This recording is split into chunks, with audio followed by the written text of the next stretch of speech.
Hi hello welcome to అరుణ మాదిరి channel. ఎలా ఉన్నారు? అందరూ బాగున్నారు కదా. సో ఈరోజు అయితే నేను ఒక ఆకుకూర చేయబోతున్నాను కర్రీ. అదేం ఆకుకూర అనేది మాత్రం నాకు పెద్దగా దాని పేరు ఐడియా లేదు, కానీ ఆకుకూర మాత్రం భలే బాగుంటుంది, టేస్టీగా ఉంటుంది.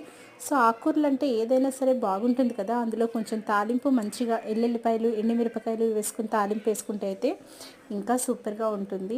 సో రైస్ అయితే వండేసాను. సో కర్రీ కూడా చేసేస్తున్నాను అనమాట. కొద్దిగా ఎల్లుల్లిపాయలు, పచ్చిమిరపకాయలు, ఉల్లిపాయలు, పసుపు, జీలకర్ర, ఆవాలు వేసేసుకుని తాలింపు వేసేసుకుని అందులో ఈ ఆకుకూర వేసుకుని నేను కర్రీ అయితే చేసేసుకుంటున్నాను. ఈ ఆకుకూర పేరు మీకు ఎవరికైనా తెలిసి ఉంటే అయితే మాత్రం కంపల్సరీగా కామెంట్ బాక్స్లో కామెంట్ పెట్టండి దీని పేరు.